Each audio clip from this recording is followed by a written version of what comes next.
She posted, "Finally free from that loser." After our breakup, I commented, "Same." Then tagged her in the security footage of her cheating.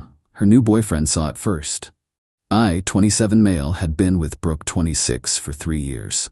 We lived together in my apartment for the last year and a half. 2 weeks ago, she broke up with me out of nowhere, claiming we'd grown apart and she needed to find herself. Classic breakup speech, right? I was devastated, but accepted it. Asked her to move out. Within the week, since the lease was in my name, she packed up while I was at work, left her key on the counter with a sticky note that said, "Thanks for the memories." I thought that was the end of it. Then yesterday happened. I'm scrolling through Instagram during lunch when I see her post. Picture of her with some dude. Caption reading, "Finally free from that loser." Can't believe I wasted 3 years on someone so boring and pathetic. Upgrade achieved. #new beginnings. Actually happy. No more dead weight. The comments were brutal. Her friends piling on about how I was never good enough and how she deserved better. Her mom even commented, "So glad you finally saw the light, honey." I sat there, sandwich halfway to my mouth, just processing. The thing is, I'd already moved on mentally.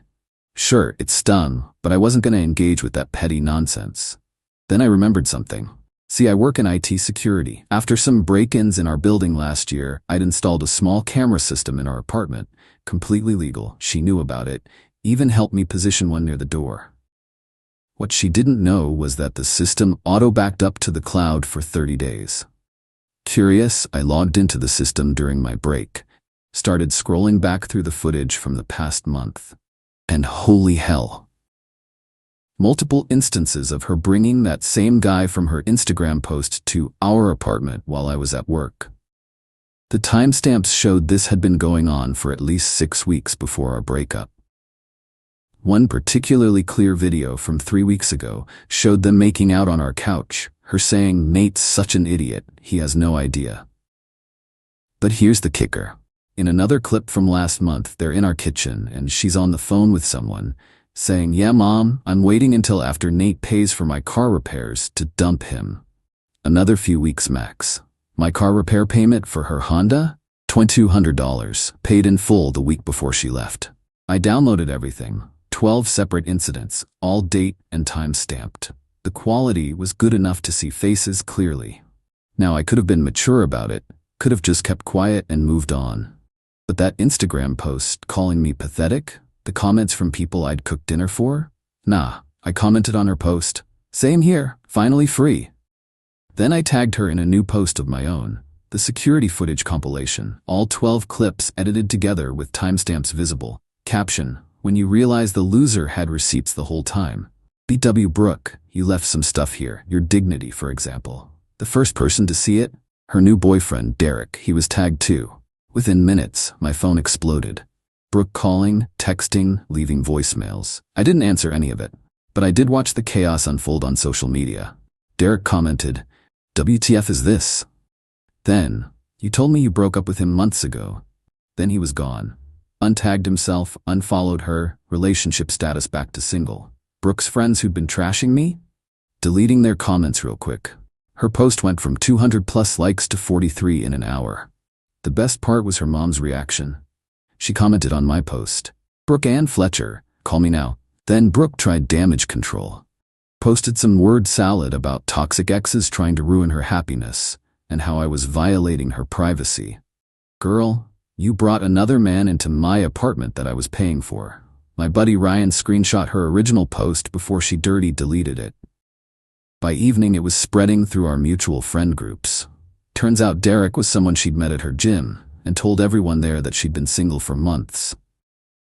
His ex-girlfriend reached out to me laughing, saying he'd cheated on her with Brooke, but karma got him quick. I'm sitting here now, phone on silent, bourbon in hand, watching 3 years of manipulation unravel in real time. Sometimes the high road is overrated. Update 1. Woke up to 47 missed, actually 62 missed calls. 28 from Brooke, 11 from her mom Diane, 6 from her best friend Qley, and the rest from numbers I didn't recognize. Plus enough texts to write a novel. The highlights: Brooke, take it down now or I'm calling the police. Also Brooke, please, I'm begging you, Derek won't talk to me. Also, Brooke, you're ruining my life over nothing. Still, I'll pay you back for the car repairs. Desperately. Can we talk? I made a mistake. Diane, her mom, you need to be the bigger person here. Also, Diane, this is harassment. My daughter is crying. Plot twist. Diane, I didn't raise her like this. I'm sorry, Nate, but the best messages came from Derek. Apparently, my man did some digging after seeing the videos. Bro, I had no idea. She said you were abusive and she'd been single since January. She's been using my credit card for stuff she said was for our future. Just found out she's been texting her ex Trevor too. We're done. Can I buy you a beer? I feel like an asshole. I actually felt bad for Derek. We'd never met, but getting played sucks no matter who you are. Told him no hard feelings, he didn't know. Then things got interesting. Qley showed up at my apartment at 9 a.m. I answered through the doorbell camera. Nate, please. Brooke's having a breakdown. She hasn't stopped crying. And she needs you to take the video down. It's humiliating. Qley, she called me pathetic and boring to hundreds of people. She cheated for at least 6 weeks. She used me for money. Where's the sympathy for my humiliation?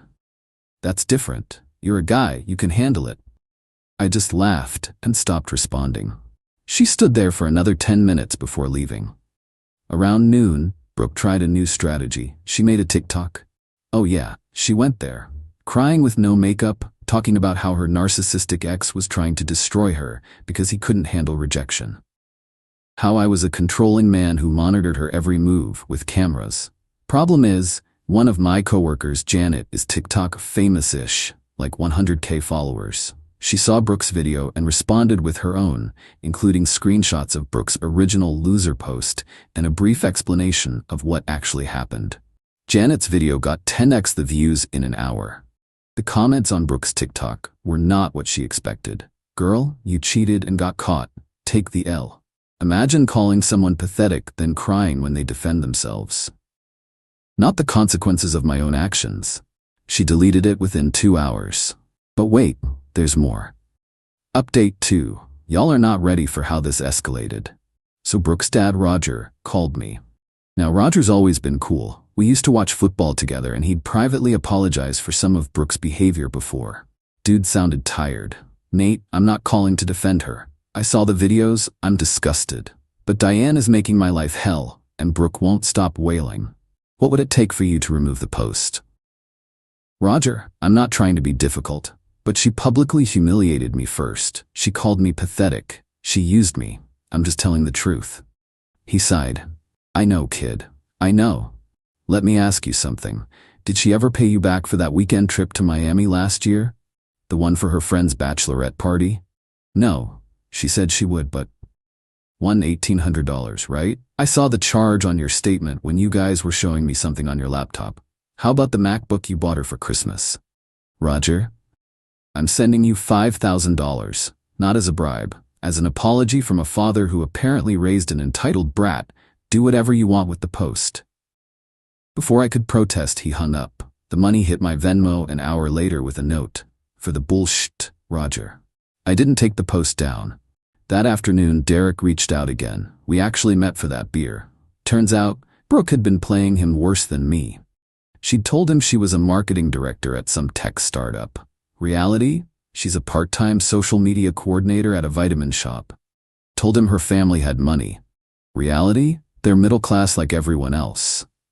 The apartment she claimed was her friend's place where she was temporarily staying? That was her parents' basement. Derek showed me their texts. She'd been planning their future together, talking about marriage, kids, the works. While she was living with me, the dude looked broken. She said you were abusive, he told me over his third beer. Said you monitored her every move, wouldn't let her see friends, controlled her money. Bro, she went to Miami for a trip on my dime. She had full access to everything. I barely knew where she was half the time. She played us both. We actually ended up having a decent time. Turns out we both liked the same football team. Weird how things work out. That night, the plot thickened. Brooke's ex before me, Trevor, slid into my DMs with receipts. Yo, saw your post. Not surprised. She did the same thing to me 3 years ago. Look at this. He sent me screenshots from when they dated. Identical pattern. She'd cheated on him with me, though I had no idea she was with someone. She'd told me she'd been single for months when we met. The messages showed her trash-talking Trevor to her friends while setting up dates with me. She called me pathetic too when I caught her. Posted about it and everything. I just didn't have video proof like you. I asked if I could share his screenshots. He said, go for it. So I made update post number 2, since she wants to talk about patterns. The Trevor receipts went live at 9 p.m. By 10 p.m., Brooke had gone full nuclear. Update 3. Brooke showed up at my work. Yeah, she went there. Security called me down to the lobby. There she was, mascara running, holding a box of what I assume were supposed to be apology cookies. The security guard, Jerome, was trying not to laugh. Sir, this young lady says she needs to speak with you urgently. Nate, please. 5 minutes. That's all I'm asking. I looked at Jerome. Can you stay here? As a witness? He nodded, pulled out his phone, definitely started recording. Brooke, you have 2 minutes. I'm sorry, okay? I'm sorry I called you names. I'm sorry about Derek, but you're destroying my life. I lost my job. Wait, what? My manager saw everything. She said I created a hostile social media presence that reflects badly on the company. That vitamin shop she worked at? Turns out they have a social media policy. And publicly calling someone pathetic and boring, then getting exposed as a cheater, violates their values of integrity and respect. That's not my fault, Brooke. You posted first. But you didn't have to respond. You could have been the bigger person. Like when you were the bigger person by cheating on me for 6 weeks? She actually threw the cookies at me. Jerome stepped in. Ma'am, you need to leave before I call the police. This isn't over, Nate. You'll regret this. Cool. Jerome, can you email me that recording? She stormed out. Jerome sent me the video within minutes. That was better than reality TV, he said. But she wasn't done. Oh no. That evening, I got a call from my landlord. Brooke had contacted him, claiming she was still a tenant and I'd illegally evicted her. She wanted back in. Thank God I'd been smart about documentation. Sent him the proof that she'd moved out voluntarily, left her key, and was never on the lease. He laughed it off and warned me she sounded unhinged. Then came the messages from random numbers. Brooke had apparently recruited her cousin Destiny and some other friends to harass me. You're a small dick energy loser who can't handle rejection. Brooke deserves better than your petty ass. Real men don't seek revenge. I didn't respond to any of them, but I did post the security footage of her throwing cookies at me at work with the caption, "Update, she seems to be handling the breakup well." The comments were golden, not the cookies. Jerome deserves a raise. She really thought baked goods would fix this? Then Derek commented, "Those are store-bought cookies, BW. She told me she was a great baker, but I never saw her cook anything." Even Roger liked that comment, but the real tea came from an unexpected source. Final update. Remember Qley, Brooke's best friend? She DM'd me last night. I need to tell you something. Apparently, Brooke had been planning this for months, not just the cheating, but the whole humiliate Nate publicly exit strategy. Qley had screenshots of their group chat where Brooke laid out her plan. 1. Find a new guy with more money, Derek. 2. Use me for expenses until Derek was locked in. 3. Break up suddenly to maximize emotional damage. 4. Post publicly about how terrible I was to control the narrative. 5. Play victim if I retaliated. Brooke's message from 2 months ago. Nate's so predictable, he'll probably just cry and accept it. Boring men always do. Another message. Derek's taking me to Turks and Caicos next month. Still gonna make Nate pay for my car first, though. Qley was sending me these because Brooke had turned on her too. When Qley suggested maybe publicly humiliating me was too much, Brooke had called her jealous and bitter in their friend group chat. She's not who I thought she was, Qley wrote. I'm sorry for my part in this. I posted the screenshots with one final update. When you plan to humiliate someone for months, but forget that receipts work both ways, I'm done now, moving on to better things. The response was swift and brutal. Derek's ex-girlfriend commented, she did all this planning, and Derek still left her for a bartender at Buffalo Wild Wings. Wait, what? Turns out Derek had already rebounded with someone new. Posted a story with a girl named Cassidy last night. Brooke had been bombing his phone begging for another chance while he was literally on a date. Roger texted me, I showed Diane everything. We're getting her therapy. This is not the daughter we raised. I'm sorry, son. Even Trevor chimed in. Bro, we started a support group. You, me, and Derek, survivors of Hurricane Brooke. This morning, I woke up to one last message from Brooke. A long rambling email about how I'd ruined her life over nothing and how she'd never forgive me for exposing her private moments. I didn't reply, but I did forward it to her dad with a note. You might want to accelerate that therapy. The best part? My original "same here" finally free comment now has more likes than her deleted post ever did. Life's actually pretty good now. That $5,000 from Roger? I used part of it to take a solo trip to the mountains this weekend. Posted some hiking photos. Living my best life. Derek and I are weirdly becoming friends. We game online sometimes. He's dating Cassidy the bartender. She seems cool and thinks the whole situation is hilarious. Trevor started dating someone new too. She reached out to both Derek and me for a background check on Brooke after finding out Trevor's ex was her friend. We told her everything. She thanked us and said Brooke was already blocked. Brooke's still posting cryptic quotes about rising above the haters and knowing your worth. Each post gets fewer likes than the last. Her comment sections are turned off now. Qley and I actually grabbed coffee yesterday. Not romantically, just two people bonding over realizing someone we trusted was toxic. She told me Brooke's been begging everyone for money since she lost her job. Even made a GoFundMe, claiming she was a victim of cyber harassment. It raised $73, all from her mom. The vitamin shop apparently hired someone new already. The new girl follows me on Instagram and likes all my posts, which is kind of funny. My coworker Janet's TikTok about the situation hit 1 million views. She offered to make me TikTok famous. I declined. I've had enough internet drama for a lifetime. Jerome the security guard asks me for updates every morning. He says it's better than his soap operas. Started calling me Cookie Man. Looking back, the signs were all there. The way she'd trash her ex, how she always needed money but never seemed to work full hours. The constant need for validation on social media. How she'd get angry when I didn't react to her provocations the way she expected. But you know what? I'm grateful it happened this way.